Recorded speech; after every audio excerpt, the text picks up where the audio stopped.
(1950년대) 여성 국극 배우들은 지금의 톱스타 못지않은 인기를 누렸습니다.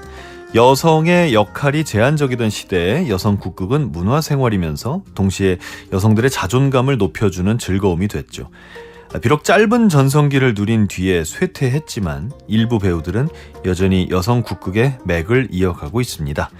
오늘은 다큐멘터리 영화 여성 국극 끊어질 듯 이어지고 사라질 듯 영원하다의 유수연 감독께서 이 자리에 나오셨습니다. 어서 오십시오. 네, 안녕하세요. 네, 반갑습니다. 네, 먼저 저희 반갑습니다. 청취자 여러분들께 인사 한 말씀 부탁드립니다.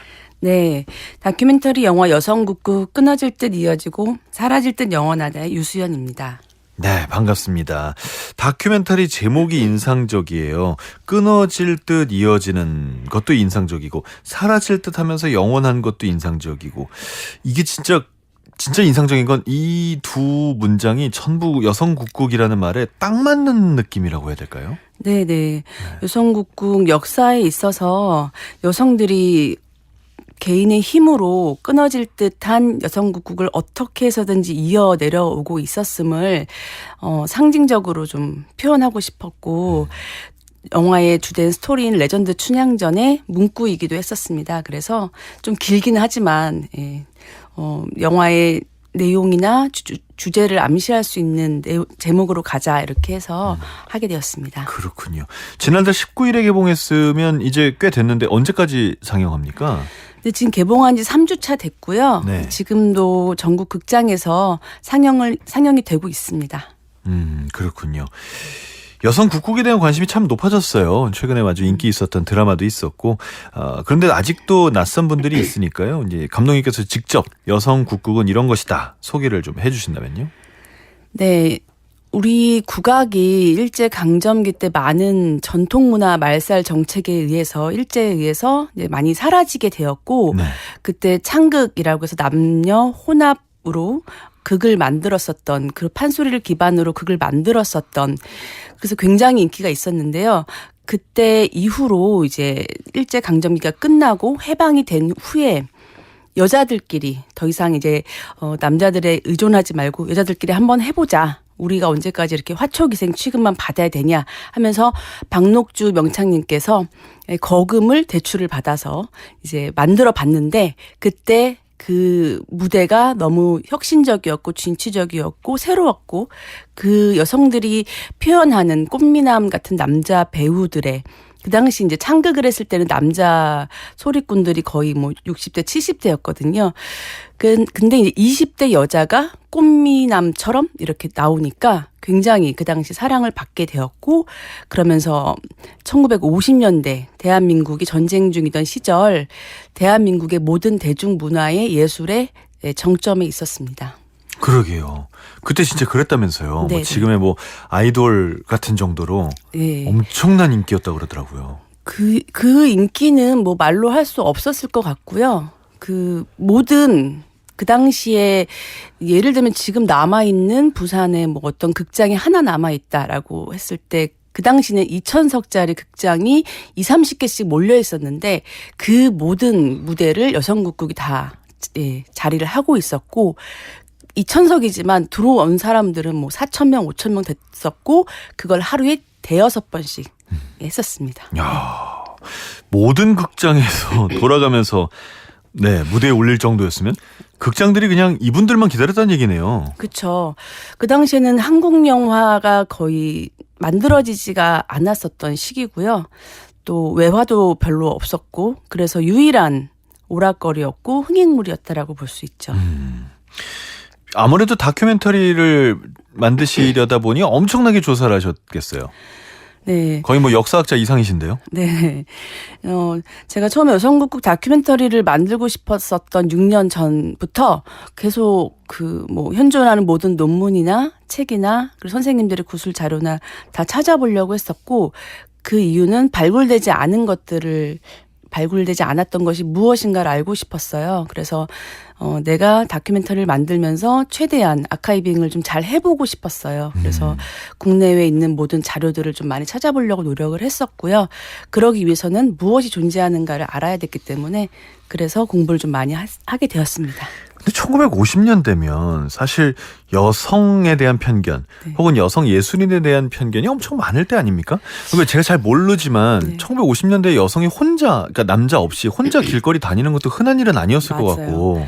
그러니까 여성 이 인권이 있었던 시기가 아니거든요. 사실 뭐 우리가 지금 인권 하면은 제일 그래도 괜찮은 나라라고 생각하는 미국에서조차도 네. 50년대면 여성 참정권도 없을 때거든요. 맞아요. 예. 그래서 여성은 존재하지 않았었던, 호명되지 않았었던 그런 시대였어요. 네. 그렇기 때문에 더 열광했었다라고 저는 생각을 하고 있고요. 아, 반대로. 네네. 그리고 그 당시 가장 팬덤의 주류를 이루셨던 분들이 이제 고무신 부대라고 하는 가정주부들이었죠. 네. 가정주부들이 이렇게 나가서 연극을 보고 하는 것들이 가능했나요? 낮에 지금 엄마들처럼 낮에 아마 가지 않았을까 싶습니다. 아, 그러면 이분들을 위한 낮 공연을 했겠군요. 네, 아침 기록에 의하면 아침 10시, 11시부터 하루 종일 네, 상영이 공연했던 걸로 알고 있습니다. 그만큼 진짜 아침에조차도 이분들의 공연을 보고 싶어하는 그런 관객들이 많았다는 얘기인데, 그 요즘 그 전통 음악계에서 사실 여성 국극이 그렇게 막 각광받는 분야는 아니에요. 어떻게 보면 좀 잊혀져가는 장르기도 한데, 근데 이 여성 국극에 어떻게 관심을 갖게 되셨어요? 제가 다큐멘터리 전공이 아니었고 극영화 전공이었는데 우연히 다큐멘터리를 찍게 됐어요. 근데 그때 주인공 선생님께서 우연히 30년 만에 경력 단절을 끝내고 다시 환갑이 돼서 무대에 오르셨는데 그때 무대로 끝끝내 이제 설득을 해서 올려주신 분이 이 여성국국 끊어질 듯 이어지고 사라질 듯 영원하다의 주인공이신 조영숙 선생님이세요. 그래서 그 선생님을 알게 됐고 그 선생님의 개인사가 역사였다는 것을 알게 됐고 그리고 나서 여성국국을 처음 제가 알게 된 거예요. 그리고 나서 이런 게 정말 이 땅에 1950년대에 있었다라는 것을 왜 우리는 지금까지 몰랐을까라는 그러니까요. 가장 큰 궁금증에서부터 시작을 했었던 것 같고요. 근데 아직도 하시는 분이 있다라는 점에서 이것을 반드시 기록을 해야만 할 가치가 있다라고 생각을 하게 됐습니다. 참 모든 예술 분야가 흥망성쇠가 다 있지만 국극처럼 그렇게 극적으로 짧은 네, 시기에 정말 온 전국을 떠들썩하게 만들었다가 네. 그리고 그 짧은 시기가 지나자마자 이렇게 아무 언급도 안 되는 네. 참 이 존재 자체가 극적이에요. 맞아요. 그게 저를 가장 매료시켰었던 것 같아요. 그러니까 대한민국의 이 역사에서 가장 여성이 완벽한 승리를 이루었던 그 완벽한 승리는 경제적인 성취. 그러니까 여성이 돈을 번다는 게 남자들이 전쟁 중에 전쟁터에 간 이후 여성들이 돈을 벌기 시작했어요. 그 시대랑 맞물려 있고요.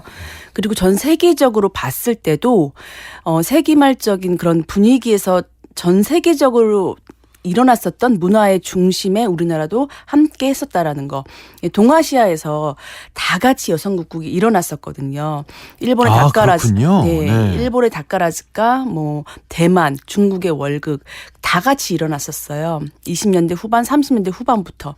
근데 이제 안타깝게도 대한민국 여성국국만 지금 이렇게 존속이 조금 위태로운 상황이고 다른 나라에서는 잘 되고 있고 아직도요? 굉장히 흥행물로서 잘 자리를 잡고 있습니다. 그렇군요. 제가 미처 모른 거군요. 그러면 이제 감독님께서는 여성 국극이 1950년대 왜 사랑을 받았는지를 얘기를 해주셨는데 네.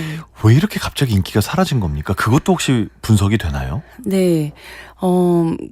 정말로 전성기 때가 54년, 55년, 56년이라고 볼 수 있고요. 이때 존재하는 단체만 20개에 달해요. 그리고 한 단체에는 배우만 60명, 70명이고 다른 스텝까지 해서는 100여 명이고요. 그 전국에 있는 모든 극장에서 굉장히 성황을 이루고 있었는데요.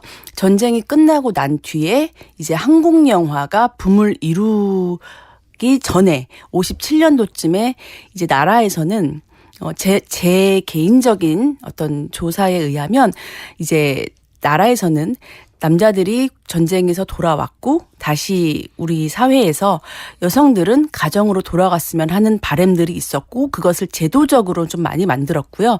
그 제도의 가장 중점이 됐던 거는 라디오를 보급화했고요. 또 TV를 보급화하고 그리고 한국 영화 밀어주기가 시작됐었어요. 그래서 54년도쯤엔 한국 영화가 10편도 안 됐는데 그리고 50년대 후반으로 갈수록 이제 거의 뭐 50편, 100편 이런 식으로. 그러면서 극장에서는 영화를 트는 게 훨씬 이익이죠. 네, 훨씬 이익이죠. 비용이 적으니까. 네. 아, 간단하니까. 이게 다른 쪽으로 대체가 되기 시작하는 거군요. 그렇죠. 아, 참. 그러면서 이제 62년도에 창극단이 문화재로 지정이 됐어요. 그때 남녀 혼합 단체인 창극단은 문화재로 지정이 됐지만 여성국국은 문화재로 지정이 되지 않았어요. 그래서 제가 이제 조사한 바에 의하면 57년도쯤에는 여성국국이 항상 제1면에 차지했고 여성국국의 배우들이 거의 모든 기사를 다 이렇게 압도하면서 나가고 있었는데 58년도만 되더라도 같은 극을 올렸을 때 이제 뭐 변태들의 집단이다. 이거는 기형적인 예술이다. 사라져야 된다. 뭐 수치다 이런 식의 똑같은 기자가 같은 극을 보고 다른 기사를 내기 시작했거든요. 그러면서 이제 점점 더 빠른 속도로 사라지게 되었고 많은 여성들은 다시 가정으로 뭐 돌아가야만 했었던 그런 역사가 돼서 그렇게 빨리 사라지게 된 것 같습니다. 창극과 국극의 차이는 뭔가요? 그러니까 남녀가 다 있고 여성만 있다는 거 말고 다른 차이가 또 있습니까? 어떤 그 공연 형식이나 이런 데서? 아, 네. 창극은 국극이랑 같은 단어예요. 그래서 남녀 혼합. 예를 들면 이몽룡이 남자가 하고 성춘향은 여자가 하고 이건 같은 단어고요. 국극 중에서도 여성이 남성 역할을 하는 걸 여성 국극이라고 합니다. 아, 그런 거군요. 그러니까 여성 국극이라는 이거 정말 남녀 성에 대해서만 쓰이는 용어인 거군요. 네. 어떤 다른 음악적이나 그 무대 연출에서의 차이가 있는 건 아니군요. 네네. 아, 이제 감독님께서는 처음에 만든 다큐멘터리 작품은 수궁이세요. 네. 정희진 선생님의 그 일대기에 관련된 작품인데 이거를 제작하게 된 계기도 좀 궁금합니다. 왜냐하면 말씀하신 대로 원래 극영화를 하고 싶으셨던 분이어서. 네. 이제 우연히 정의진 명창님을 소개를 받았어요. 근데 제가 국악 베이스가 아니다 보니까 국악을 부각시키고자 했었던 건 아니고요. 이 땅에 사는 예술인 중에서 어떻게 보면 가장 조명되지 않았었고 반드시 기록해야 되는데 아무도 관심을 가지지 않았던 분이 누구일까 생각을 했을 때 여성 소리꾼이었다라는 것을 알게 됐었어요. 그리고 그러면서 소리에 대해서 알게 되고 공부하게 되면서 아 정말 이거는 세계적으로 위대한 무형 유산이 맞구나라는 확신을 얻게 되면서 영화에 주요한 것들의 여성 소리꾼이 왜 이 땅에서 이렇게 힘들었는지 현재도 왜 이렇게 힘든지 이런 부분 그리고 경력 단절이란 무엇이고 그것을 극복한다는 건 무엇인지 현대 여성들과 함께 이야기할 수 있는 부분들이 무엇일까를 생각하면서 수궁을 만들기 시작했는데 그러면서 국악 중에서도 소리에 좀 많이 매료가 됐던 것 같아요. 동편제 소리에. 그래서 이 소리가 일제강점기 때 어떻게 전략적으로 제도적으로 사라지게 되었는지 그래서 이런 이야기들을 조금 넣어야겠다라는 생각을 하게 되면서 영화에는 여성 소리꾼의 이야기 그리고 그들의 정말 진짜 사라진 옛소리 그 옛소리를 지켜가는 정의진 명창의 이야기들이 함께 나오게 되었습니다. 그리고 이제 국극을 알게 되면서 이번 여성 국극 다큐를 제작을 하셨는데 이건 사비로 제작을 하셨다면서요? 네.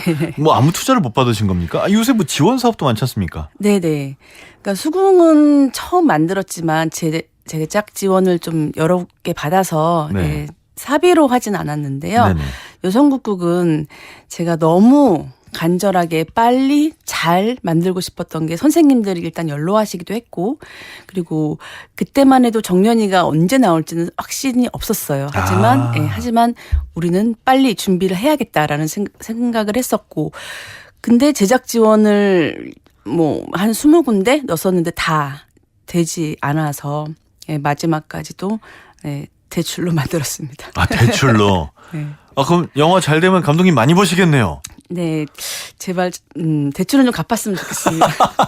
아, 대출을 갚는 게 더 급사고가 됐군요. 네. 자, 사실 정년이 드라마만 나왔었어도 지원 사업 좀 받았을 텐데. 네. 그러니까 시기를 조금만 늦췄어도. 아니 좀 빨리 했어야 되는 거죠. 정년이가 작년 10월, 11월이었으니까. 그러니까 그때쯤 지원을 네. 하셨으면. 아, 그렇죠. 네. 지원 사업도 좀 받지 않았을까. 아, 오히려 네네. 개봉을 그때 맞춰서 했으면 네, 네. 아, 그런 생각도 가능하겠네요. 네, 네. 이렇게 돈을 대출을 받아서까지 조달을 하셔서 결국은 개봉까지 이뤄내셨습니다. 네. 왜 이렇게까지 하시는 겁니까?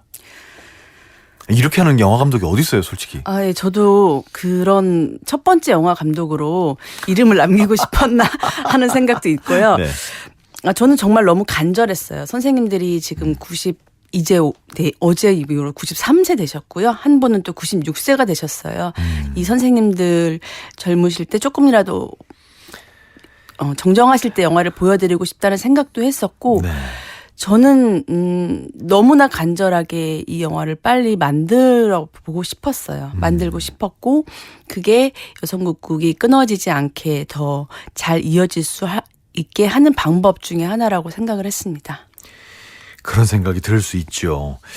이 영화가 그래서 여성국극을 조망하면서 어떤 원로 배우들만 좀 이렇게 다루는 다큐인가 했는데 사실 영화에 93세인 선생님들도 나오지만 93년생인 배우들도 나와요. 네네. 이 여성국극을 현재까지 잇고 있는 그런 인물들. 네. 내용을 좀 소개해 주시죠. 네. 처음에는 여성국극의 역사에 대해서 제가 매료됐기 때문에 조영숙이라는 여성국극인이 73년 동안 여성국극을 어떻게 끌고 왔는지, 어떻게 했는지, 그 작은 무대에서 뭐 양로원이 됐건 고아원이 됐건 교도소가 됐건 지방의 어떤 산간 지역까지 스타렉스 하나 끌고 가서 어떻게 여성국극의 무대를 지켜왔는지를 이야기하려고 갔는데요. 가서 보니까 이 선생님의 양쪽에 박수빈, 황지영 씨가 계셨어요. 그리고 수족처럼 하나부터 열까지 전수받고 같이 무대를 서는 것을 보고 아 정말 담아야 되는 이야기. 그러니까 내가 1시간 반이라는 짧은 시간에 꼭 담아야 될 이야기는 현재의 이야기겠구나라는 생각으로 이분들과 촬영을 더 열심히 하게 되었죠. 예. 어떠셨어요? 직접 만나서 이렇게 얘기를 들어보시니까. 왜냐하면 현대의 여성 국극 배우들은 사실 생활도 그렇고 좀 네. 어려울 것 같거든요. 네네. 이 두 분을 만났을 때는 굉장히 충격적이었던 게 이렇게까지 재능이 있고 소리를 잘하는 사람들이 이렇게까지 알려지지 않고 있을 수 있을까? 근데 너무나 또 매력적이고 너무나 착하고 그래서 아 이분들이 왜 이렇게까지 여성국극을 놓지 못하는가에 대해서 제가 더 신경을 썼던 것 같아요. 그래서 영화도 시작할 때 왜 이렇게까지 하냐, 여성국극 도대체 뭐가 좋냐 이 얘기를 거의 1년 동안 계속했었던 것 같아요. 그러면서 지금 생각해 보면 아까 오프닝에서도 그랬잖아요. 네. 인간은 각자 자기의 어떤 무게를 가지고 태어난다라는 생각을 했었는데 제가 영화에 등장하는 박수빈 씨에게 항상 정말 큰 십자가를 이고 지고 태어나신 것 같다. 예, 여성국극을 할 수밖에 없는 운명을 가지고 태어나신 것 같다. 네. 매우 가혹하지만 근데 이것을 벗어나기는 쉽지는 않겠지만 이런 운명을 갖고 태어나는 것도 어떻게 보면 되게 축복인데 조금 안타깝지만 잘 됐으면 참 좋겠다라는 생각을 많이 했었던 것 같습니다. 안타깝지만 동시에 잘 됐으면 좋겠다. 두 젊은 배우의 고민과 질문 또 행보가 네. 이번 영화의 아주 중심적인 얘기입니다. 네. 이 작품 처음에 기획했을 때는 이 황지영, 박수빈 두 분은 뭐라고 하시던가요? 두 분은 어쨌든 선생님이 여성국극을 했었다는 것에 네. 대해서 역사적으로 많이 기록이 되지 않았다는 거에 굉장히 안타까워하셨어요. 선생님은 당대를 쥐락펴락했었던 산마이로서 굉장히 큰 일을 하셨지만 역사는 항상 주연, 즉 니마이만 맞아요. 조명을 네. 하잖아요. 하지만 이 세상을 주연이 끌고 가는 게 아닌데 그렇게 되어 있는 현실에 대해서 안타까워하셨고 제가 선생님 다큐멘터리를 만들겠다라고 했을 때 너무 좋아하셨죠. 드디어 우리 선생님을 알아봐주는 사람이 생겼구나. 적극 도와드리겠다 이렇게 해서 굉장히 환영을 해주셨고 그러면서 이제 두 분에 대한 이야기도 많이 들어갈 것 같아요 라고 했을 때도 선생님을 위해서라면 무엇이든지 괜찮다 이렇게 말씀을 해주셨습니다. 참 그래요. 주연이 일단 기억이 되고 또 오래도록 그 이름은 남아있는데 반해서 조연들의 이름까지 기억하는 거는 네, 쉽지 않죠. 네. 네, 그런 부분이 이 황지영, 박수빈 두 분에게는 좀 억울한 부분이었을 수 있겠습니다. 네. 자, 그럼 잠시 음악 듣고 계속 얘기 이어가겠습니다. 어떤 곡을 골라주셨죠? 네, 영화에서 네. 황지영, 박수빈 두 배우님께서 많이 노래를 불러주신 것을 많이 사용했는데요. 노래 중에서 제가 제일 좋아하기도 하고 이렇게 사랑가가 아름다울 수 있을까? 라면서 영화 후반부에 백그라운드로 사용되었던 루덴스키의 노래죠. 우리 사랑가. 네, 들어보면 너무 아름답다는 생각을 하실 거예요. 자, 이 곡을 여러분 함께 들어보시죠. 우리 사랑가 박수빈, 황지영의 노래입니다. 우리 사랑가 박수빈, 황지영 두 분의 노래로 감상하셨습니다. 돌고래 솜사탕님께서 기대됩니다. 유수연 감독님 하셨고요. 히비스님이 영화 GV 가고 싶은데 다른 일정이랑 겹쳐서 못 가고 있지만 영화는 꼭 영화관에서 볼 예정입니다. 작년에 여성 국극 삼지리의 히어로라는 공연에서도 간간히 다큐 영상 보여줬는데 너무 좋았거든요. 라고 하셨어요. 자, 오늘 이렇게 여성 국극을 다룬 영화 제목을 다시 한번 말씀드리면 여성 국극 끊어질 듯 이어지고 사라질 듯 영원하다를 만드신 유수연 감독님과 함께하고 있습니다. 앞서 이 다큐멘터리의 줄거리를 간략하게 들어봤는데 작품의 또 다른 주인공이 캠핑카예요. 네. 이건 또 너무나 의외의 주인공입니다. 이건 왜 그렇죠? 두 분이 네. 열악한 환경 속에서 전국적으로 다니시는데요.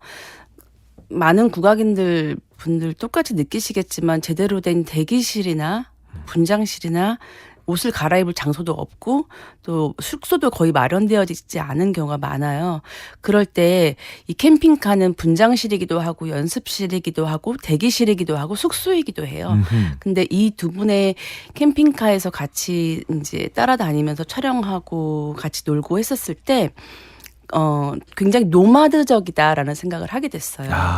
그러면서 예술의 본질이 항상 주류와 비주류, 그리고 뭐 메이저와 마이너, 보수와 진보 이런 어떠한 경계들을 계속 흐트러뜨리면서 유랑하면서 이렇게 어떤 정해지지 않은, 안주하지 않는 그런 것을 계속 찾는데 그게 찾아야 되는 게 예술의 본질인데 네. 캠핑카가 그렇게 하고 있더라고요. 그래서 이 캠핑카라는 것은 이들의 어떤 지금 현재의 모습들, 예술의 본질을 말해줄 수 있는 그림이 되겠다라는 생각으로 영화상에서는 캠핑카의 모습이 종종 많이 나오고 있습니다. 캠핑카 자체를 어떻게 보면 그들이 현재 가지고 있는 현실의 투영이라고 보셨군요. 네네. 네.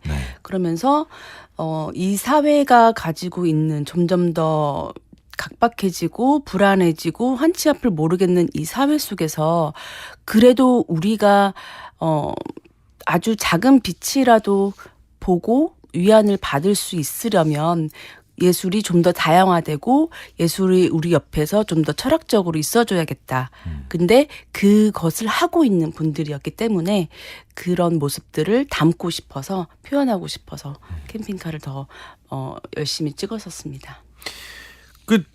젊은 배우들이 예고편을 보니까 이런 말 하더라고요. 여성 국극이 하고 싶다. 저희가 끝까지 가져갈 거다.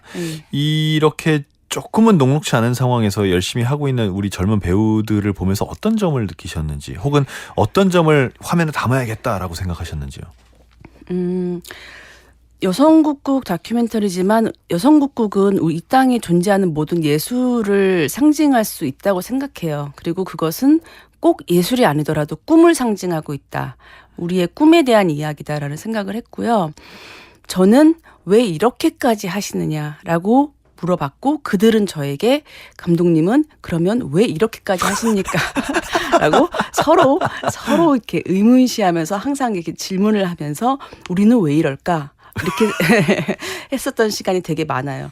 근데 저는 저 역시도 그들이라는 거울을 통해서 저를 알아가고 싶었어요. 나는 왜 이렇게까지 할까? 나는 왜 10대부터 네. 꿈꾸었던 꿈을 아직까지 이렇게 꾸고 있을까? 이게 뭔지, 내가 왜 이렇게 사는지를 알려면 이거를 해야겠다라는 생각을 했고, 서로 많이 도움을 주고 받았었던 것 같아요. 그런 부분에 있어서. 그렇죠. 보통은 10대 때 꾸던 꿈을 그대로 실현하면서 사는 거는 흔하지 않죠. 뭐 꿈이라는 게 계속 변하기도 하니까. 네. 감독님은 왜 그러시는 거예요? 저는 이제 16살에 여명의 눈동자를 보고 이런 걸 만들고 싶다라는 생각을 했고, 그러면 방송국에 들어가서 드라마 PD가 돼야 되는구나 이렇게 생각을 했었어요. 근데 그땐 그랬죠. 네네. 근데 그 이후로도 어떤 영상이 가지고 있는 그 영상에서 주는 그런 것에 아직까지 그것을 넘는 매료가 된 적이 없고, 저에게는 항상 오늘을 재밌게 살아가게 하는 유일한 낙인 것 같아요. 16세 여명의 눈동자면은 이제 연령이 네, 나오죠? 짐작이가 네, 나옵니다. 네. 여명의 눈동자 몇 년 전이요? 지금 30년 넘지 않았어요? 그런데 33년 됐습니다. 그죠? 네. 그런데 뭐 사카이 이런 대사들이 지금 기억이 나니까 그렇죠. 그러네요. 엄청난 그 얘기를 하시니까 뭔가 여명의 눈동자를 동시대에서 봤던 사람들은 다 이해하실 것 같은데 뭔가 할 말이 없습니다. 네. 그럴 수 있겠다라는 네, 생각이 네. 드는 그런 기분이에요. 이번 그 여명의 눈동자 같은 작품과 그런 작품은 이제 촬영을 할 때 정말 엄밀하게 계획을 하고 기획을 해서 촬영을 하지만 다큐는 그럴 수가 없잖아요. 네네. 정말 따라다니면서 네. 어떤 일이 튀어나올지 모르니까 일단 다 찍고 네네. 그러니까 사실 쓰는 화면보다는 버리는 화면이 훨씬 많고 그렇게 될 것 같거든요. 네네. 이렇게 즉흥적으로 뭔가를 촬영한다는 게 굉장히 어렵고 또 재밌고 그러셨겠죠? 네네. 극영화 베이스로 하다 보면은 내가 생각하는 어떤 주제에 맞는 그림을, 구도를, 색상, 조명, 뭐 이런 것들, 의상, 소품 하나하나까지를 생각을 하고 만들게 돼요. 그렇죠. 그러면 거기서는 저를 벗어날 수가 없더라고요. 근데 다큐멘터리를 찍으면서 제가 이제 MBTI도 P다 보니까 즉흥성에 대해서 굉장히 너무 좋았었어요. 그리고 오늘 무슨 일이 일어날지 모르고 어떤 사람이 어떤 얘기를 할지 모른다라는 게 저한테는 굉장히 짜릿한 흥분을 줬었던 것 같고, 그리고 촬영을 하면서 계속적으로 무엇이 일어나고 있고 이 상황에서 가장 중요한 것은 뭔가 이런 생각을 좀 많이 하면서 했었는데 그게 저에게는 더 재밌었던 것 같아요. 그러다 기억에 남는 장면이 있으세요? 매 순간 다 기억이 나는데 선생님들 생각이 좀 많이 납니다. 선생님들. 네. 예, 물 한 잔 드시죠. 오늘 미세먼지가 좀 심해가지고 네. 목이 불편한 분들이 많이 네. 있습니다. 이제 선생님들, 모든 선생님들이 다 한 자리에 모이셨는데 어떻게 보면은 뭐 50년, 60년씩 같이 활동을 하시다 보면은 갈등도 있고 번목도 있고 애증의 관계일 수 있잖아요.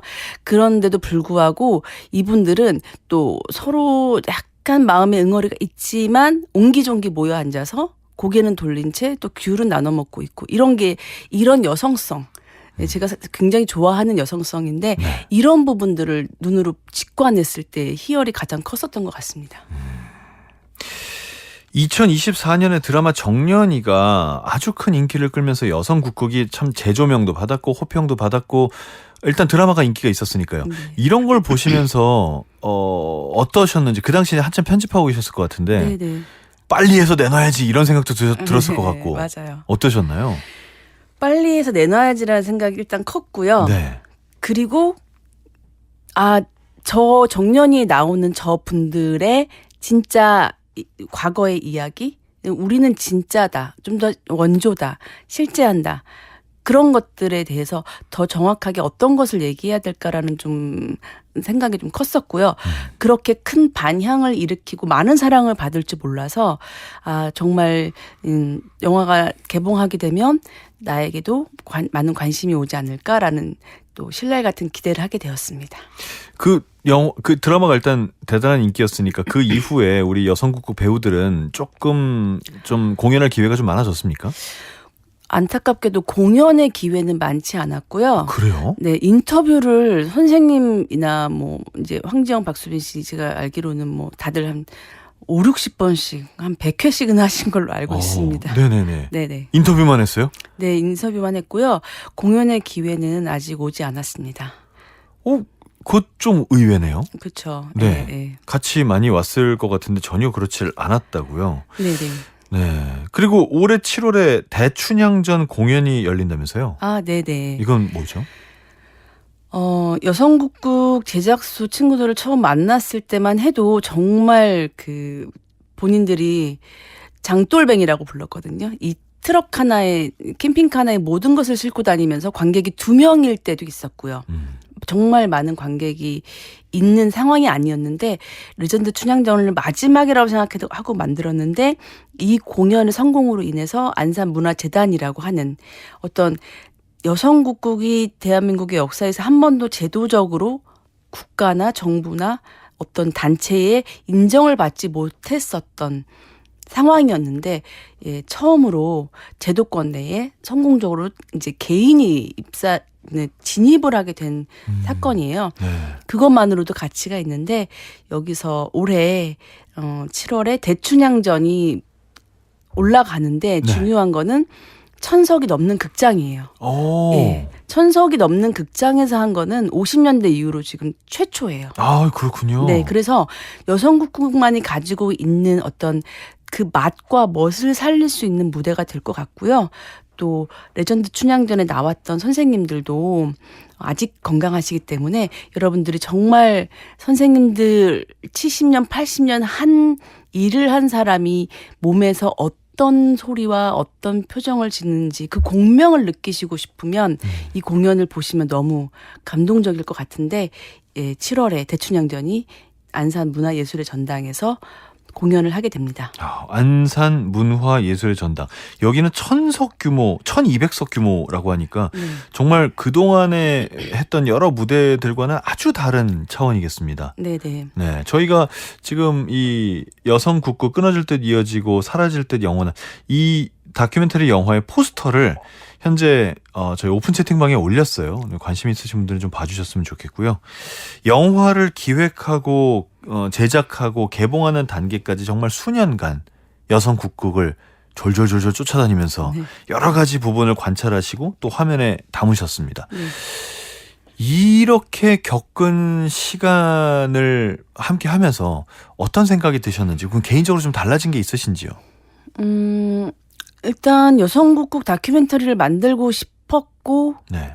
진짜 여성국국의 과거, 현재 그리고 미래를 연결하는 가교 역할을 하고 싶다는 생각을 했었는데 그게 어쨌든 저의 그런 작은 바람이 이루어졌다라는 게 저한테는 그 의미가 있고요. 이 영화를 통해서 여성국국의 자료가 의도적으로 많이 삭제가 된 부분이 많은데 의도적으로요? 네네. 오. 네. 전문가 선생님들이랑 많은 자료를 찾기 위해서 노력을 했는데 50년대 자료가 이렇게까지 없을 수는 없다. 이것은 누군가 의도적으로 삭제한 게 분명하다라는 이야기를 듣게 되었고요. 그렇다면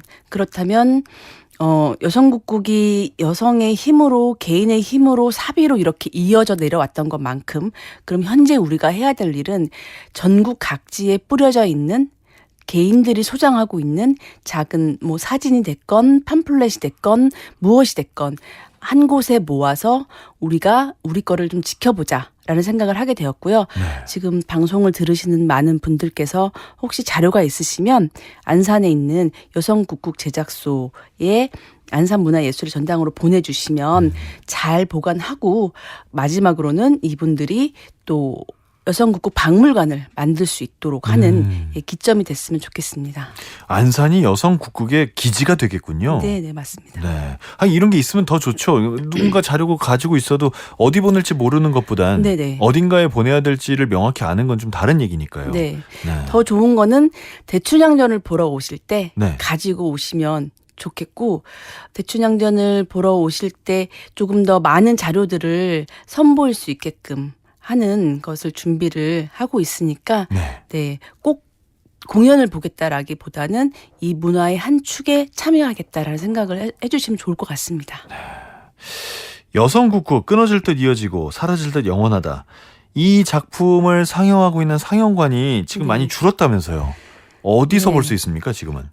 네, 지금은 이제 상영관이 많이 줄은 상태이긴 하지만 그래도 아직 네이버에 검색을 하시면 전국에서 한 40개 정도의 상영관을 상영을 하고 있고요. 네.